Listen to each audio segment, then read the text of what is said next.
أعوذ بالله من الشيطان الرجيم. بسم الله الرحمن الرحيم.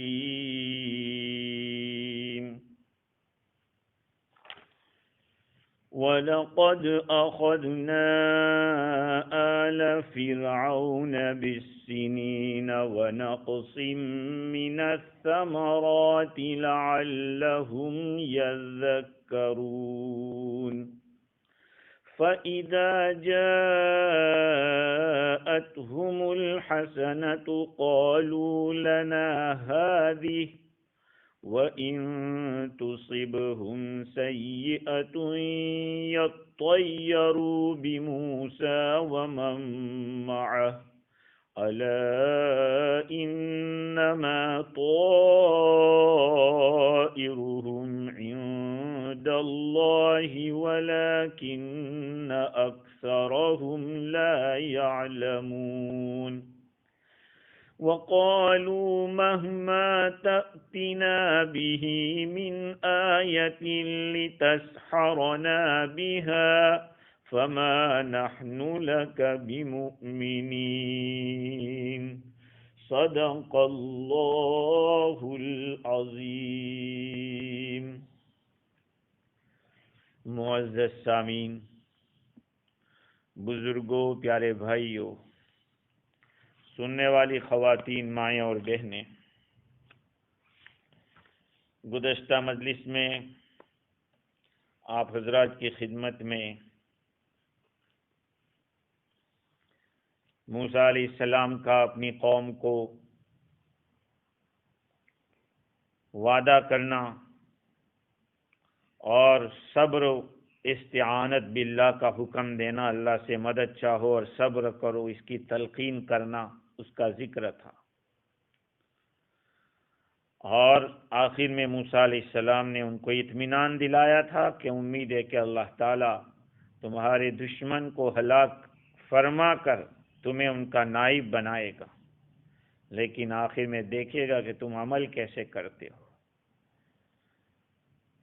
خیر، جو کچھ بھی ترقی ملتی ہے اس ترقی کے بعد یہ سمجھنا چاہیے کہ اللہ رب العزت دیکھنا چاہتے ہیں کہ میں اس ترقی کے بعد اس کے حکم پہ رہتا ہوں یا نہیں.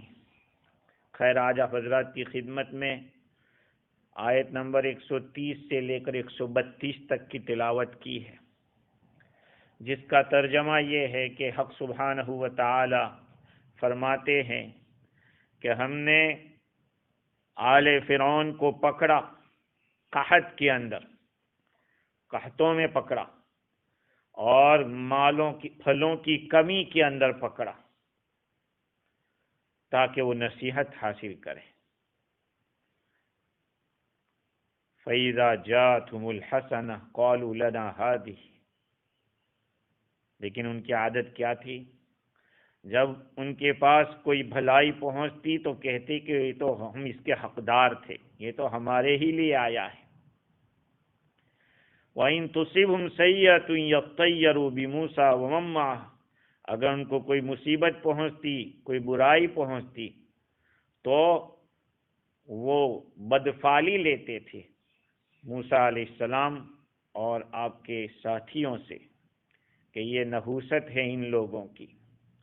الا، یاد رکھو، سن لو، انما طائرهم عند اللہ، ان کی نحوست تو اللہ کے پاس ہے. ولکن اکثرهم لا يعلمون، لیکن اکثر لوگ جانتے نہیں ہیں.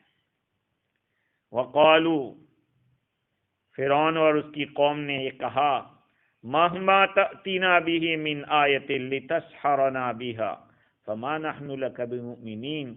جو کچھ بھی تو نشانی لائے گا ہمارے پاس تاکہ اس کے ذریعے تو ہم پر جادو چلاوے، ہم ایمان لانے والے نہیں ہیں.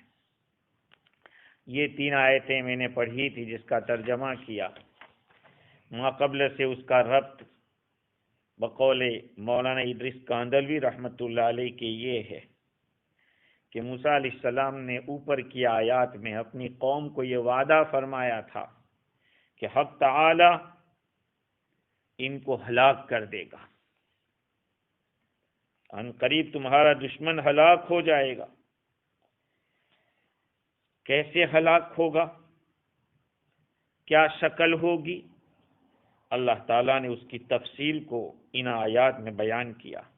ایک دم سے اللہ تعالیٰ ہلاک نہیں کرتے، چانس دیتے ہیں، موقع دیتے ہیں، دھیرے دھیرے دھیرے الگ الگ قسم کی مصیبتیں، بلائیں اللہ تعالیٰ نے نازل فرمائی، اور وقفے وقفے کے بعد بلائیں آتی تھی تاکہ سمجھ جائے، سنبھل جائے اور متنبہ ہو جائیں، نصیحت پکڑیں، عبرت حاصل کریں، انبیاء کرام علیہ السلام کا مقابلے سے باز آئیں، تکذیب سے دور رہیں۔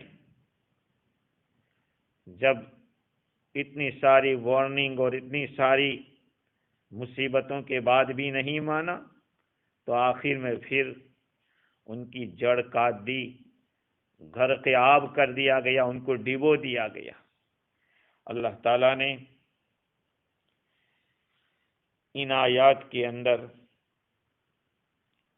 حضرت موسیٰ علیہ السلام کی نافرمانی کرنے کی وجہ سے فرعون اور فرعون کے ماننے والوں پر وقفے وقفے پر جو بلائیں و مصیبتیں نازل کی اس کا تذکرہ ہے۔ آگے چل کے وہ تفصیل سے 7 چیزوں کا تذکرہ آئے گا۔ قحط سالی، پھلوں کی کمی، طوفان، ٹڈیاں، گھن کے کیڑوں کا پیدا ہو جانا، میںڈک کی کثرت، پانی کا خون بن جانا، یہ سب باتیں آگے چل کے آ رہی ہے۔ خیر، اللہ تعالیٰ نے ان لوگوں کے اوپر سب سے پہلے جو مصیبت ڈالی وہ قحط سالی کی تھی۔ وَلَقَدْ أَخَذْنَا آلَ فِرْعَوْنَ بِالسِّنِينَ وَنَقْصٍ مِّنَ الثَّمَرَاتِ لَعَلَّهُمْ يَذَّكَّرُونَ۔ ہم نے پکڑا آل فرعون کو۔ آل فرعون کا جو لفظ ہے، عامتاً آل کا لفظ عزت والے کے لیے استعمال ہوتا ہے۔ تفسیر روح المعانی میں لکھا ہے کہ آل فرعون سے مراد قبطی لوگ ہیں، جس قبیلے سے یا جس قوم سے فرعون تھا۔ اور یہاں آل کی اضافت، کسی کو آل کو بیان کرنا ہو، یہ عزت کی اور شرافت کی بات ہوتی ہے۔ شریف لوگوں کی طرف آل کا لفظ استعمال، آل رسول کہتے ہیں۔ آل رسول یہ عزت والی، شرافت والی نسبت ہے۔ تو سوال یہ کہ فرعون کون سا عزت والا تھا کہ اس کو آل فرعون قرآن نے کہہ دیا؟ اس کا جواب یہ ہے کہ دنیاوی شرافت اس کے پاس تھی کہ وہ پوری قوم کا بادشاہ تھا، چاہے وہ خود گھٹیا تھا، اس سے کوئی لینا دینا نہیں ہے، لیکن قرآن حقیقت کو چھپاتا نہیں۔ ہاں، اور یہی اصلی بات ہے۔ اسی لیے مجھے ایک بات یاد آتی ہے، کہہ دیتا ہوں یہاں پہ۔ حضرت حکیم الامت مولانا تھانوی نور اللہ مرقدہ کے سامنے کسی نے مولانا احمد رضا بریلوی کو احمد رضا کہا تو آپ نے فرمایا کہ نہیں، مولانا کہو۔ ہاں، جو نسبت ہے اس کو چھپاؤ مت، جو ہے وہ کہو۔ یہ لوگ علماء دیوبند میں اللہ رب العزت نے یہی چیز رکھی ہے۔ روز اول سے یہ لوگ حق کے ساتھ رہتے ہیں اور حق ہی کا تعاون کرتے ہیں، حق ہی کی مدد کرتے ہیں۔ خیر، مراد یہاں پہ بقول خطیب بغدادی کے فرعون، آل فرعون سے مراد خود فرعون بھی ہے اور اس کی آل بھی ہے۔ اللہ تعالیٰ فرماتے کہ ہم نے ان کو، آل فرعون کو پکڑا سنین میں۔ عربی زبان میں سنین جمع ہے سنتن کی۔ سنتن کے معنی ہے یر، سال، برس، اس کو کہتے ہیں۔ لیکن اب یہ لفظ گویا کہ اسپیشل نام بن گیا، قحط سالی کے لیے، چونکہ اس کی طرف نسبت کی جاتی تھی۔ جس سال قحط پڑا تھا، وہ ہمارے گجراتی میں بھی کہتے تھے کہ چھپنیا کا دکار، اس طرح کا کچھ نام کہتے تھے، جس سال میں وہ قحط آیا تھا اسی کی طرف نسبت کرتے تھے۔ تو یہاں سنین کے معنی تو اصل میں یر اور سال کے آتے ہیں، چونکہ یہ لفظ اس کے ساتھ استعمال میں خاص ہو گیا ہے، اس لیے سنین سے مراد قحط ہے، دکار ہے، جھورا کہتے ہیں ہماری فجی کی زبان میں۔ ہم نے پکڑا آل فرعون کو قحطوں میں، اور ونقص من الثمرات، اور پھل کی کمی میں پکڑا۔ تفسیر روح البیان میں اس بات کو نقل کیا ہے، جس کو مفتی شفیع صاحب رحمۃ اللہ علیہ نے بھی نقل کیا، وہ یہ کہ قحط سالی کی تکلیف دیہات والوں کو لاحق ہوئی، جن کے جانور تھے ان لوگوں کو تکلیف ہوئی، جانور کو گھاس نہیں ملے گی تو کیا کریں گے؟ تو خشک سالی کا عذاب گاؤں والوں کے ساتھ تھا، اور پھلوں کی کمی کا شہر والوں کے ساتھ، کیونکہ دیہات میں رہنے والے عامتاً ان کی پیداوار غلے کی زیادہ ہوتی ہے، اور شہروں میں پھلوں کے باغات ہوتے، تو نہ ادھر غلہ اگا نہ ادھر پھلوں کے باغات رہے۔ اس لیے اللہ تعالیٰ نے دونوں قسم کی مصیبت ڈالی ان پر۔ مقصد کیا تھا؟ لعلہم یذکرون، تاکہ وہ لوگ نصیحت حاصل کریں، مان جاویں۔ زجاج کے حوالے سے لکھا ہے کہ ان کو مصیبت میں اس لیے پکڑا گیا تھا کہ حالات جب سخت ہوتے ہیں تو دل نرم ہو جاتے ہیں، اور اللہ تعالیٰ کے پاس جو چیز ہوتی ہے، جو نعمتیں، اس کا شوق بڑھ جاتا ہے۔ قرآن مجید میں اس بات کو بار بار بیان کیا ہے، وَإِذَا مَسَّهُ الشَّرُّ فَذُو دُعَاءٍ عَرِيضٍ، اور جب اس کو شر پہنچتا ہے تو لمبی چوڑی دعا کرنے لگتا ہے۔ ہاں، حالات آتے ہیں تو پھر اللہ کی طرف رجوع ہوتا ہے۔ اسی لیے روایات میں آتا ہے کہ خوشی کے حالوں میں اللہ کو یاد کرو تو تکلیف کے وقت بھی اللہ تمہیں یاد کرے گا۔ تمہاری دعائیں اللہ تعالیٰ سے خوشی کے حال میں زیادہ مانگو تو بدحالی کے اندر اللہ جلدی قبول کرے گا۔ حکیم ترمذی کے حوالے سے علامہ علوسی بغدادی نے ایک روایت نقل کی ہے جو نوادر الاصول کا حوالہ ہے اس میں، اور ابن ابی حاتم نے بھی اس روایت کو نقل کیا۔ عبداللہ ابن عباس رضی اللہ تعالیٰ عنہ فرماتے ہیں کہ جب اللہ تعالیٰ نے آل فرعون کو قحط سالی کے اندر مبتلا کیا اور پکڑا ہے تو ان کی ہر چیز سوکھ گئی، جانور ختم ہو گئے، دریائے نیل خشک ہو گئی، مصر کی جو ندی ہے دریا نیل وہ سوکھ گئی۔ سارے جو فرعون کے ماننے والے تھے فرعون کے پاس جمع ہو گئے اور کہا کہ تم تو دعویٰ کرتے ہو، تمہارا دعویٰ ہے کہ تم خدا ہو، تو پھر پانی آنا چاہیے، دریائے نیل سوکھی کیوں پڑی ہے، پانی لے آؤ۔ اس نے کہا کہ کل آ جائے گا پانی، صبح میں تم کو مل جائے گا۔ جب لوگ وہاں سے چلے گئے تو اپنے دل میں کہنے لگا کہ میں نے کیا کر دیا، میں تو خود اس کے اوپر قادر نہیں ہوں، تو کل تو یہ لوگ مجھے جھٹلائیں گے کہ تو جھوٹ بولتا ہے، کل کہہ رہا تھا، وعدہ کر رہا تھا کہ کل پانی آ جائے گا۔ جب رات کا ایک آدھا حصہ گزر گیا، وہ کھڑا ہوا، اس نے غسل کیا اور اون کا جبہ پہنا اور کھلے پاؤں بغیر چپل جوتے کے نکلا، یہاں تک کہ دریائے نیل کے پاس پہنچ کر بیچ میں کھڑا رہتا ہے اور اللہ تعالیٰ سے خطاب کر کے کہتا ہے، اللہم انک تعلم انی اعلم اے اللہ تو جانتا ہے کہ میں یہ جانتا ہوں کہ تیرے سوا کوئی قادر نہیں ہے، تو ہی قادر ہے دریائے نیل کو پانی سے بھر دے، لہذا تو اس کو پانی سے بھر دے۔ میں بھی جانتا ہوں کہ اس کو تیرے سوا کوئی بھر نہیں سکتا۔ یہ اللہ تعالیٰ سے کہہ رہا تھا، لیکن اللہ کی ذات تو بڑی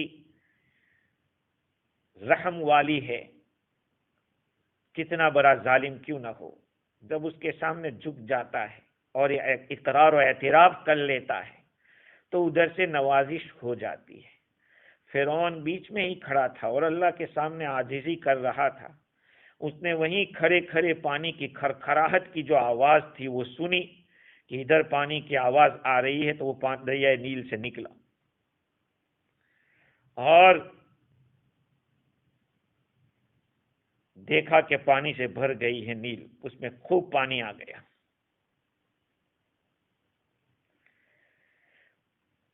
پھر اللہ تعالیٰ نے جب ہلاکت کا ارادہ ان کو کیا تھا تب بھی پانی ہی سے ہلاک کیا تھا۔ خیر بات یہ ہے، علامہ آلوسی فرماتے ہیں کہ اگر یہ روایت صحیح ہے تو اس سے ایک بات تو سامنے آ جاتی ہے کہ امام رازی نے جو پہلے ایک بات کہی کہ یہ دہریہ تھا، خدا کو مانتا نہیں تھا، یہ بات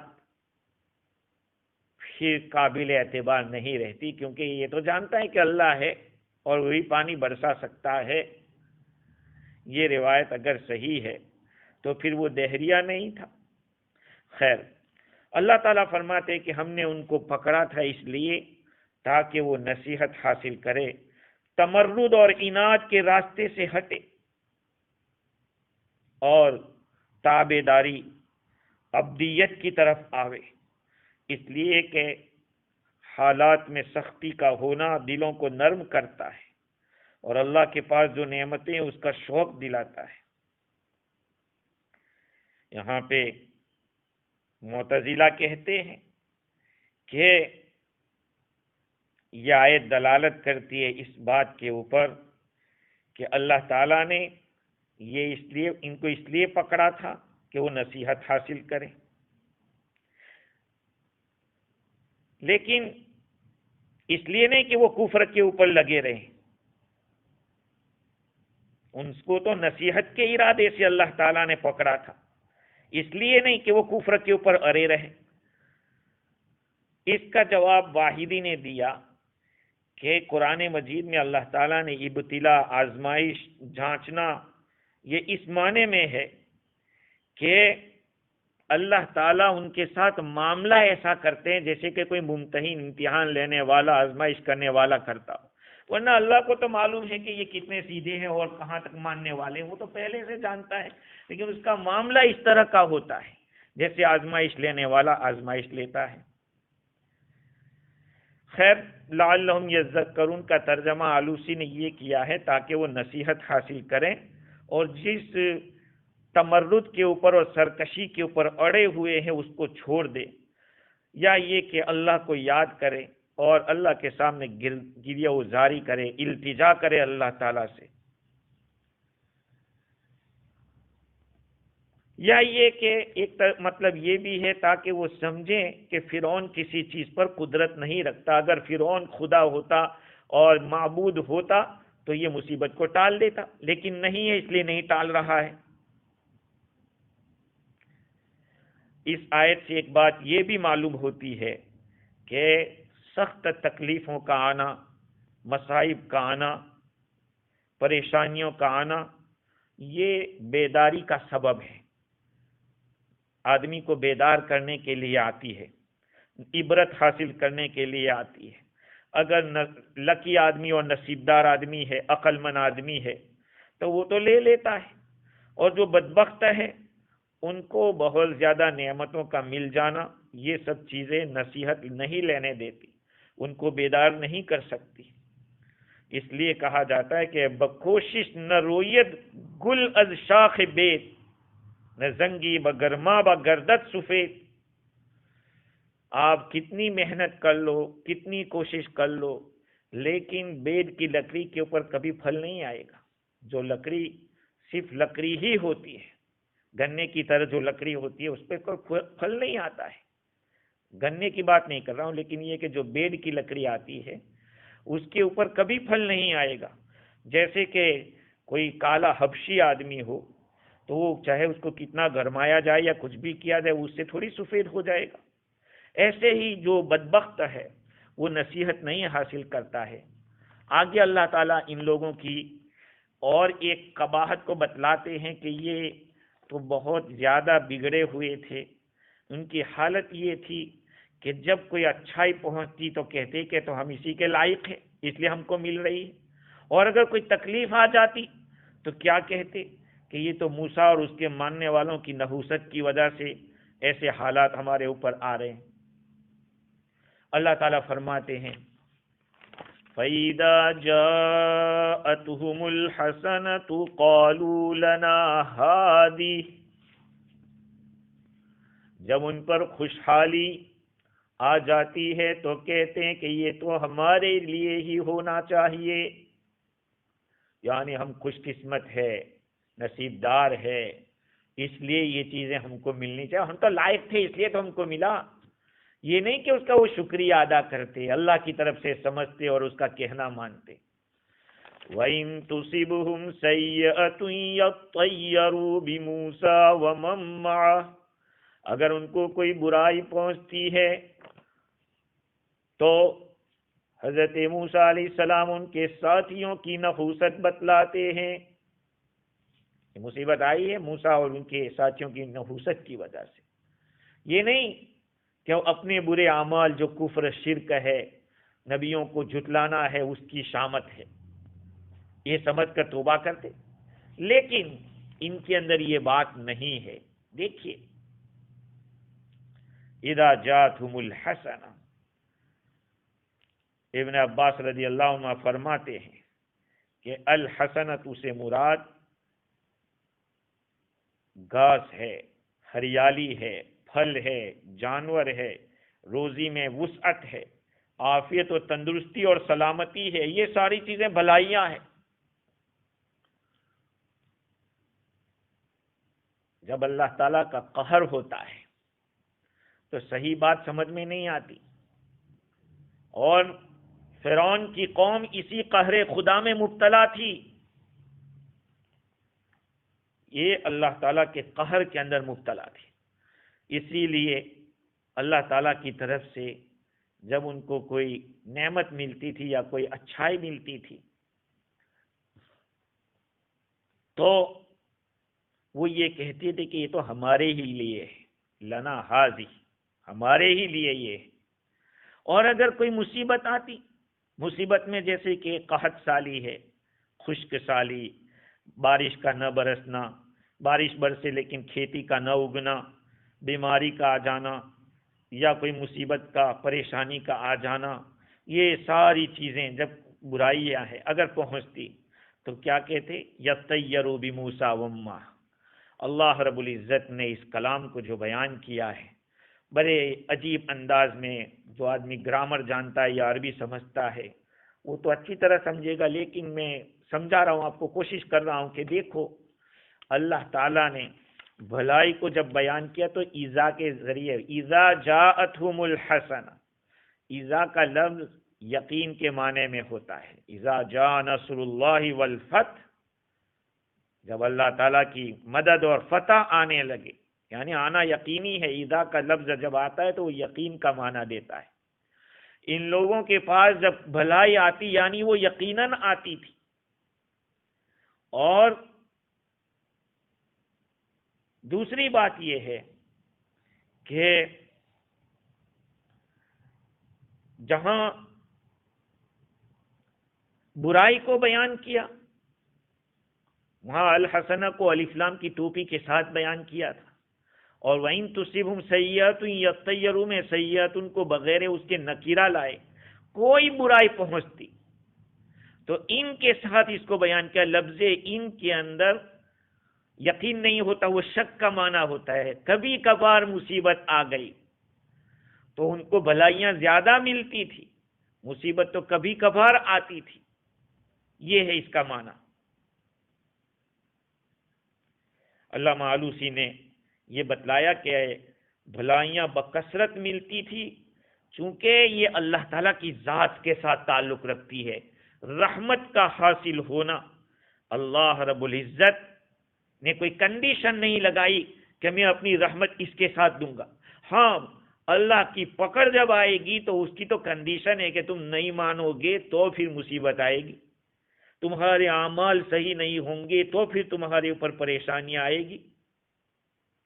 تو اللہ تعالیٰ کی رحمت زیادہ ہے، غالب ہے، اس لیے اس کو پہلے بیان کیا۔ جب ان کے پاس بھلائی آتی ہے تو کہتے ہیں کہ ہم اس کے مستحق ہیں، ہمارے ہی لیے یہ چیز ہے۔ وَإِن تُصِبْهُمْ سَيِّئَةٌ يَطَّيَّرُوا بِمُوسَىٰ وَمَن مَّعَهُ، اگر ان کو کوئی برائی کبھی کبھار پہنچ جاتی تو اس کو نحوست بتلاتے تھے موسیٰ علیہ السلام اور ان کے ساتھیوں کی۔ یہ ایک خاص مسئلہ ہے تطیر کا، نحوست۔ اسلام کے اندر نحوست نام کی کوئی چیز ہے یا نہیں ہے، اس کو میں نے سورہ یاسین کی تفسیر کے اندر بھی تفصیل کے ساتھ بتلایا تھا۔ طائر عربی زبان میں پرندے کو کہتے ہیں، طیارتن ایروپلین کو کہتے ہیں، اس کے اندر اڑنے کا معنی ہے۔ عرب حضرات پرندوں کو اڑاتے تھے، گھونسلے کے اندر ہے تو اڑاتے تھے۔ اگر وہ رائٹ سائڈ پہ جاتا تو سمجھتے کہ اپنا کام ٹھیک ہوگا، اگر لیفٹ سائڈ کے اوپر جاتا تو کہتے کہ نہیں، کام نہیں ہوگا۔ تو تطیر اسی سے یطیر کا لفظ بنا ہے، منحوس سمجھنا۔ کس طرح سے طیر کے اندر تو اڑنے کا معنی ہے، پھر اس میں منحوس کا معنی کیسے آیا؟ تو ایک بہت بڑے ماہر ہیں ازہری، ان کا کہنا یہ ہے کہ عرب حضرات پرندوں کو اڑاتے تھے تو نحوست لیتے تھے، اگر وہ لیفٹ سائڈ کی طرف جاتا اس کو بارح کہتے تھے، اور اگر وہ رائٹ میں جاتا تو اس کو سانح کہتے، اس سے برکت حاصل کرتے، اس کو بابرکت سمجھتے تھے۔ حضرت ابن عباس رضی اللہ تعالی عنہما کے بارے میں نے ایک روایت میں پڑھا، تفسیر کی کتابوں میں یہ روایت لکھی ہے کہ اکرمہ فرماتے کہ میں ابن عباس رضی اللہ تعالی عنہما کے پاس بیٹھا ہوا تھا، ایک پرندہ چیخا تو ایک آدمی نے جو وہاں بیٹھا ہوا تھا اس نے کہا کہ خیر خیر، یعنی اچھا ہے، بھلا ہے، چلو ٹھیک ہے۔ ابن عباس رضی اللہ عنہ فرمائے کہ ما عند ھذا لا خیر ولا شر، اس کے پاس یعنی پرندے کے اس معاملے میں نہ کوئی خیر ہے نہ کوئی شر ہے۔ علماء فرماتے ہیں کہ پرندے کے اڑنے کے ساتھ نہ کوئی بھلائی وابستہ ہے نہ کوئی برائی وابستہ ہے۔ مطلب یہ ہے کہ جو پرندہ ہے اسی کو پتہ نہیں کہ کل کیا ہونے والا ہے، تو پھر وہ کیسے خبر دے گا تم کو کہ یہ اچھا ہے یا برا ہے؟ اور کوئی لوگوں میں ایسا آدمی ہے بھی نہیں جو پرندے کی بولی جانتا ہو۔ یہ تو حضرت سلیمان علیہ السلام کے ساتھ خاص تھا، وہ پرندے کی بولی جانتے تھے، اس لیے اس کے اندر کسی قسم کا کوئی نہ خیر ہے نہ کوئی شر ہے۔ یہ ایک بہت اہم مسئلہ ہے، چونکہ ہم لوگ ایسی کمیونٹی میں رہتے ہیں، غیروں کے ساتھ بود و باش ہمارا ہے، وہاں سے بہت ساری چیزیں ہمارے اندر آ گئی۔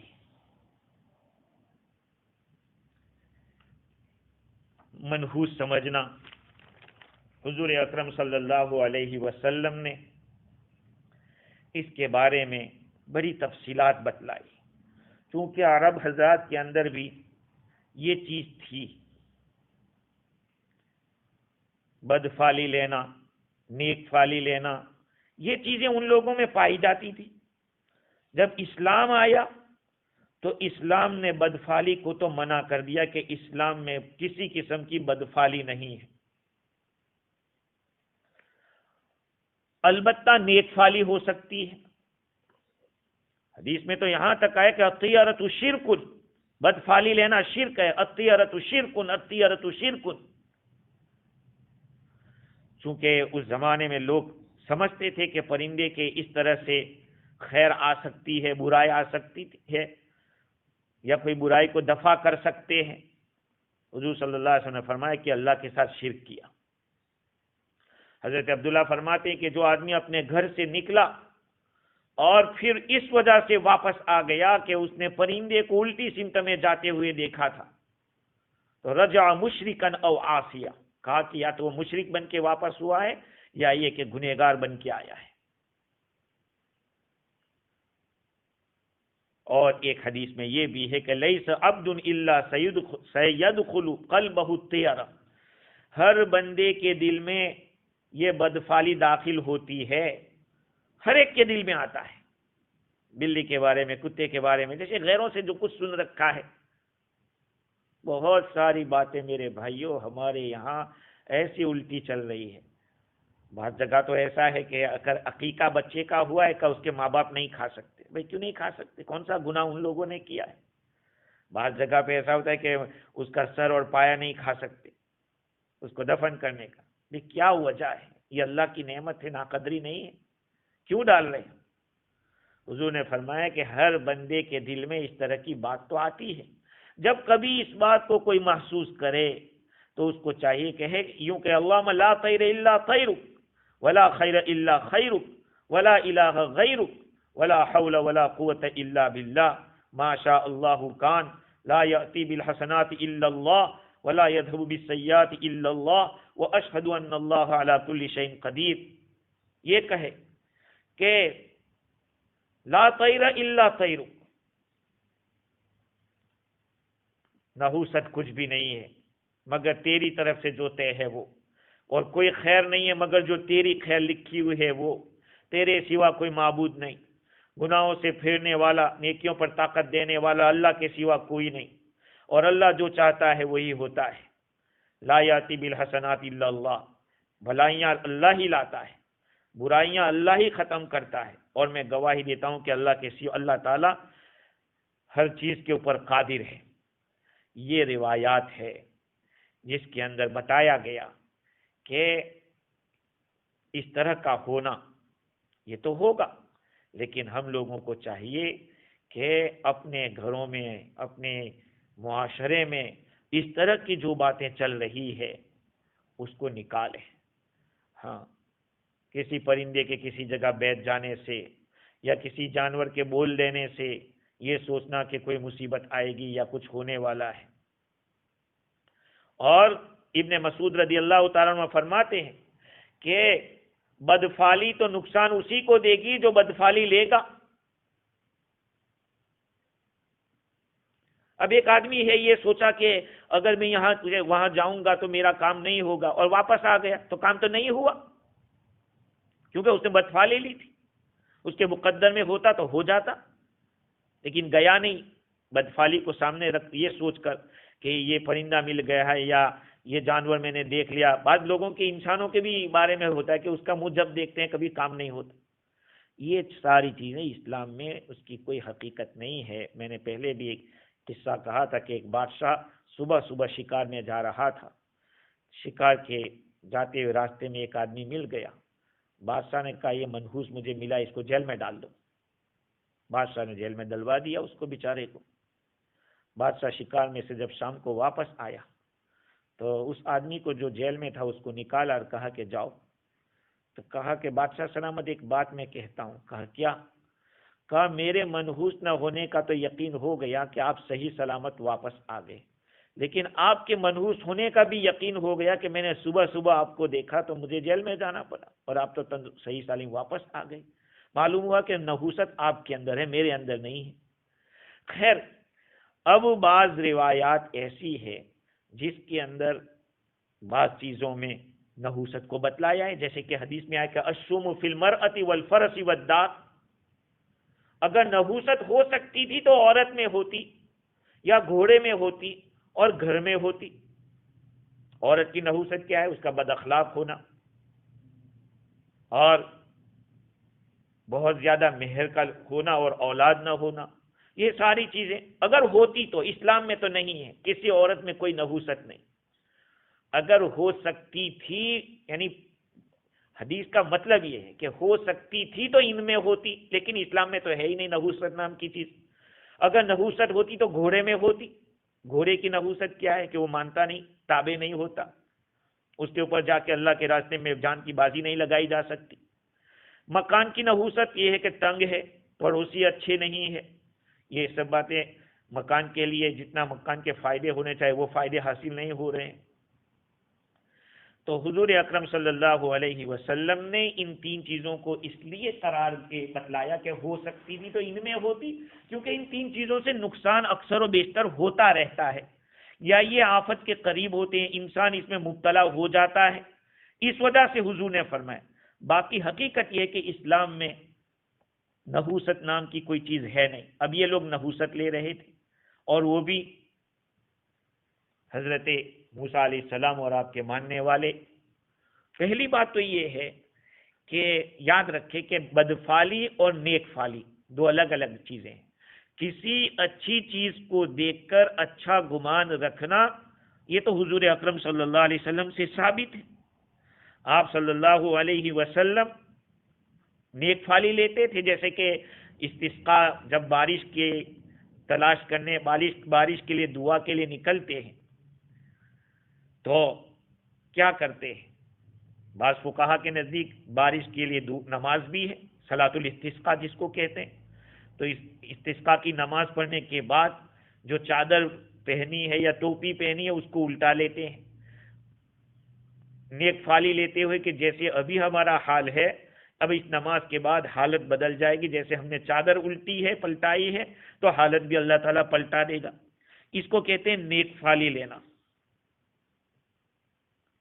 یہ ہے حضرت ابو ہریرہ رضی اللہ تعالیٰ عنہ کی روایت ہے، فرماتے کہ میں نے ایک دفعہ عرض کیا، یا رسول اللہ، میں آپ سے بہت ساری حدیثیں سنتا ہوں لیکن بھول جاتا ہوں۔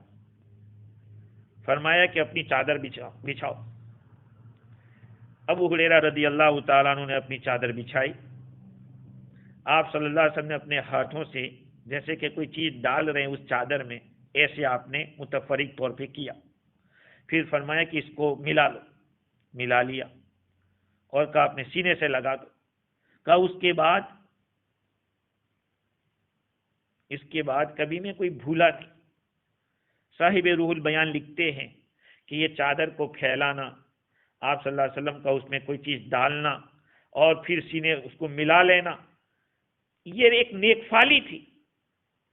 جدا جدا چیزوں کو ملا کر اشارہ تھا کہ جیسے اس چادر میں سے کوئی چیز نہیں گرے گی، کہ اب تمہارے اندر بھی کوئی چیز نہیں گرے گی، کہ ایسا ہی ہوا۔ تو صحابہ کرام رسول اکرم صلی اللہ علیہ وسلم ہی کی اتباع کے اندر جب کبھی اس طرح کا نام الٹا سیدھا دیکھتے تو اس کو چینج کر لیتے تھے۔ حضرت عمر رضی اللہ تعالیٰ عنہ کے بارے میں ہے کہ ایک آدمی سے پوچھا کہ بھئی تمہارا نام کیا ہے؟ کہا میرا نام جمرہ ہے۔ جمرہ کے معنی آگ کا انگارہ۔ کہا کس کے بیٹے ہو؟ ابن من؟ قال ابن شہاب۔ کہا شہاب اس کے اندر بھی آگ کا معنی؟ کہا من اینا؟ کہاں کے ہو؟ کہا خرقہ کے جگہ کا نام۔ کہا این تسکن؟ قال فی الحرہ۔ تو حضرت عمر رضی اللہ تعالی عنہ نے فرمایا کہ جاؤ اپنے گھر والوں کو مل جاؤ۔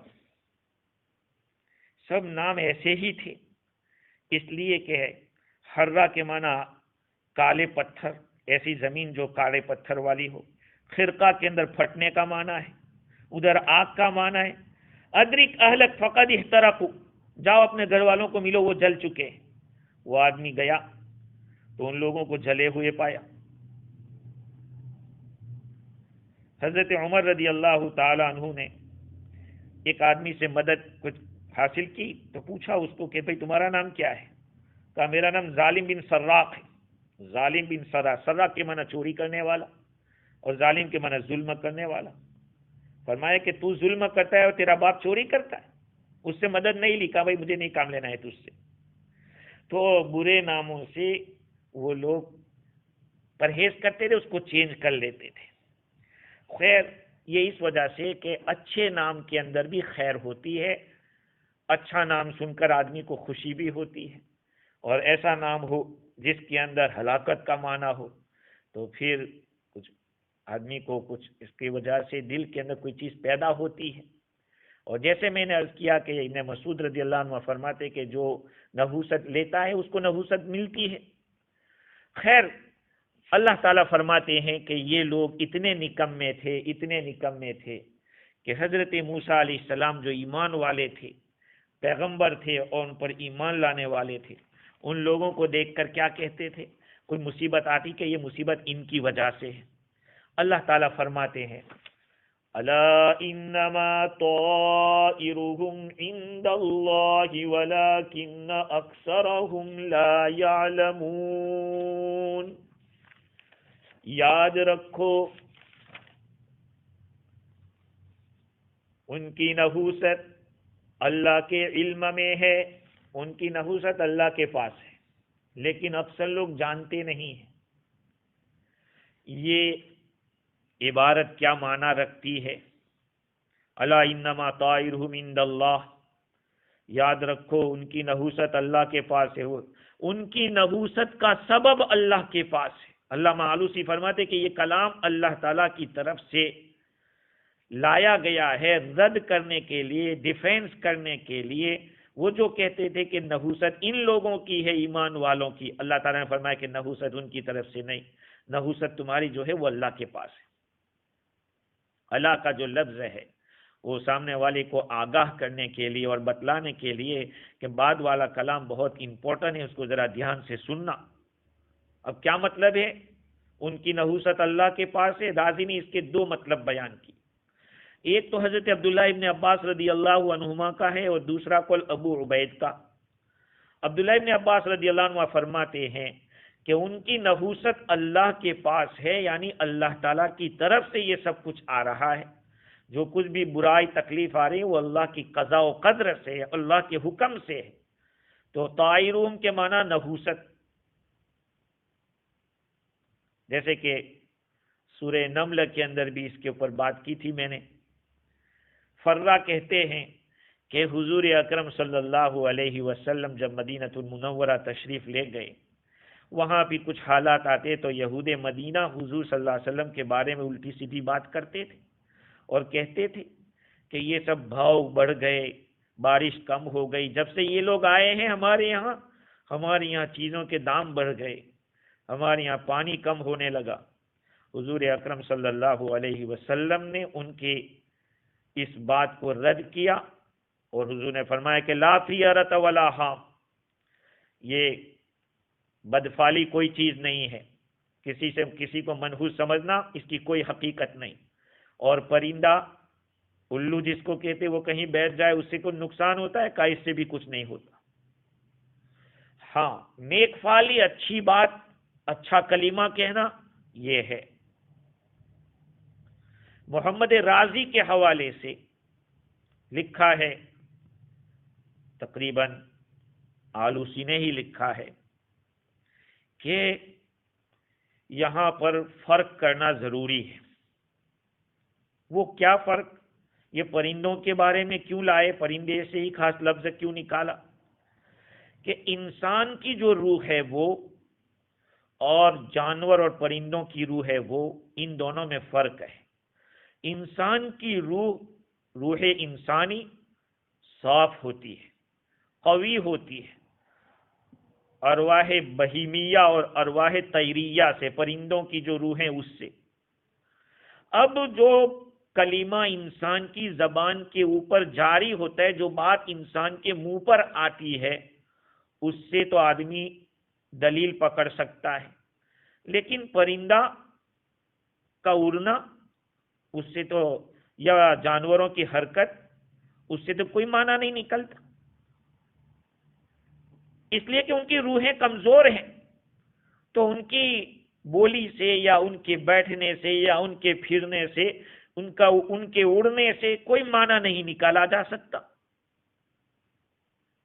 لہذا کسی حالت میں پرندوں کے اڑنے کی شکلوں سے یا جانوروں کے بولنے سے کوئی معنی نہیں نکالا جا سکتا۔ تو یہ ایک بات تھی کہ حضرت ابن عباس رضی اللہ عنہ فرماتے کہ الا انما طائرهم عند اللہ، ان کی نحوست تو اللہ کے پاس ہے۔ اور ابو عبید فرماتے ہیں کہ ان کا حصہ، ان کا نصیب، طائر کے معنی نصیب، حصہ، اللہ تعالیٰ نے جو ان کے لیے فیصلہ کر دیا ہے وہ طائر کے معنی، چاہے اچھا ہو یا برا، یہ سب اللہ تعالیٰ کے پاس ہے۔ اور ایک قول آلوسی نے یہ بھی نقل کیا کہ حضرت حسن فرماتے ہیں کہ جو کچھ بھی تم بدفعلی لوگے وہ اللہ کی یہاں محفوظ ہے، اور اللہ تعالیٰ اس کا بدلہ قیامت کے دن دے گا۔ تم جو کچھ کہہ رہے ہو کہ یہ مصیبتیں ہمارے پاس موسیٰ اور ان کے ماننے والوں کی نحوست کی وجہ سے، تو کیا اس کا جواب دینا پڑے گا؟ اللہ تعالیٰ فرماتے ہیں وَلَكِنَّ أَكْثَرَهُمْ لَا يَعْلَمُونَ، لیکن اکثر لوگ جانتے نہیں ہیں، اکثر لوگ نہیں جانتے۔ امام راضی نے لکھا کہ اکثر لوگ یہ نہیں جانتے کہ سب اللہ کی طرف سے ہے، یہ مطلب ہے وَلَكِنَّ أَكْثَرَهُمْ لَا يَعْلَمُونَ کا۔ یا یہ کہ اکثر لوگ نہیں جانتے کہ یہ جو قحط پڑا ہے یا تکلیف آئی ہے یہ ان کے گناہوں کی وجہ سے ہے، موسیٰ علیہ السلام اور ان کے ماننے والوں کی وجہ سے نہیں ہے، اکثر لوگ نہیں جانتے۔ امام راضی نے لکھا کہ اکثر مخلوق ان حوادث کو اسباب محسوسہ کی طرف منسوب کرتے ہیں۔ آج کی دنیا میں بھی دیکھو جو کچھ ہو رہا ہے، کرونا ہو رہا ہے یا موتیں ہو رہی ہے، وہ سب کیوں ہو رہی ہے؟ اللہ کے فیصلے کے بغیر تو کچھ نہیں ہوتا۔ تو حوادث ہے، مصائب ہے، اس کو اکثر لوگ اسباب محسوسہ کی طرف منسوب کرتے ہیں، اس کو اللہ تعالیٰ کی تقدیر اور اللہ کے فیصلے سے منقطع کر دیتے، اس کا کنیکشن وہاں سے کاٹ دیتے۔ حالانکہ ساری چیزیں اللہ تعالیٰ کی طرف سے۔ کیوں؟ اس لیے کہ دنیا میں جو کچھ بھی موجود ہے اس کی دو قسمیں ہیں، ایک تو یہ ہے کہ واجب ہے یا ممکن ہے۔ واجب کے معنی مطلب یہ جو پہلے سے ہے اور ہمیشہ رہے گی، اور ممکن کے معنی جو پہلے نہیں تھی بعد میں آئی۔ وہ اللہ کی ذات ایک ایسی ذات ہے کہ وہ ہمیشہ سے اور ہمیشہ رہے گی، اور دوسری جتنی چیزیں وہ تو اس کی پیدا کی ہوئی ہے، بنائی ہوئی ہے۔ جب یہ بات ہے تو جتنی بھی چیزیں بعد میں آئی ہیں وہ سب محتاج ہے اس کی جو پہلے سے ہے اس کی۔ جب اس کی محتاج ہے تو اب اسی کی طرف منسوب کرنا چاہیے، جو کچھ بھی مل رہا ہے اسی کی طرف سے۔ وَلَكِنَّ أَكْثَرَهُمْ لَا يَعْلَمُونَ وَقَالُوا مَهْمَا تَأْتِنَا، اور فرعونیوں نے کہا جب کبھی بھی جو کچھ بھی نشانی تم لاؤ گے، وَقَالُوا مَهْمَا تَأْتِنَا بِهِ مِنْ آیَةٍ، جب جو کچھ بھی نشانی یا جو کوئی بھی علامت یا کوئی بھی دلیل آپ ہمارے پاس لے کر آؤ گے تاکہ اس کے ذریعے ہمارے اوپر جادو کریں، فَمَا نَحْنُ لَكَ بِمُؤْمِنِينَ، ہم ایمان لانے والے نہیں ہیں، ہم تمہاری بات ہرگز نہیں مانیں گے۔ مطلب یہ ہے کہ ان کے دل اتنے سخت ہو گئے، اتنے سخت ہو گئے کہ یہ لوگ ساری چیزوں کو جادو ہی بتاتے ہیں۔ حضرت موسیٰ علیہ السلام جو کچھ بھی لاتے تھے ان ساری چیزوں کو وہ جادو کہتے تھے کہ یہ تو جادو ہے۔ امام راضی نے لکھا کہ ان لوگوں کی جہالت دیکھیے کہ اس عالم کے حوادث کو اللہ تعالیٰ کی قضاء و قدر کی طرف منسوب کرنے کے بجائے موسیٰ علیہ السلام اور ان کے ماننے والوں کی نحوست بتلاتے تھے۔ اس آیت میں ان کی ایک اور جہالت کو بتلایا کہ معجزات اور جادو میں ابھی تک وہ فرق نہیں سمجھے، ساری اللہ کی نشانیوں کو حضرت موسیٰ علیہ السلام کے جیسے کہ عصا کو لاٹھی عصا کا اژدہا بن جانا، اس کو جیسے جادو قرار دیا تھا، باقی جتنی بھی نشانیاں آئے گی وہ سب کو یہی کہہ رہے ہیں کہ ہم تو اس کو یہی سمجھتے ہیں کہ وہ جادو ہے موسیٰ کا۔ اللہ تعالیٰ نے ان لوگوں کی اس کھلی ہوئی جہالت کو بیان کیا ہے کہ کتنے بڑے جاہل ہیں۔ فما نحن لک بمؤمنین، ہم ایمان نہیں لائیں گے۔ حضرت موسیٰ علیہ السلام ان لوگوں کے اندر بعض روایات کے مطابق 16 سال، بعض روایات کے مطابق 20 سال، بعض روایات میں 40 سال تک رہے فرعون اور اس کی قوم کے اندر۔ یہ فرعون کو پہلے کبھی سر میں درد نہیں ہوا تھا۔ سعید ابن جبیر رحمۃ اللہ علیہ فرماتے ہیں کہ فرعون 400 سال تک بادشاہ رہا، 300 سال اس نے کبھی کوئی تکلیف نہیں دیکھی۔ اب بھوک لگ رہی ہے، اس کو بخار دکھ رہا ہے، تو کہہ رہا ہے کہ تو موسیٰ کی طرف سے، موسیٰ علیہ السلام کی طرف سے۔ خیر، اللہ تعالی ہم لوگوں کو دین کی سمجھ عطا فرماوے، عمل کرنے والا بناوے، قرآن مجید سے موت تک وابستہ رکھے۔ وآخر دعوانا الحمدللہ رب العالمین۔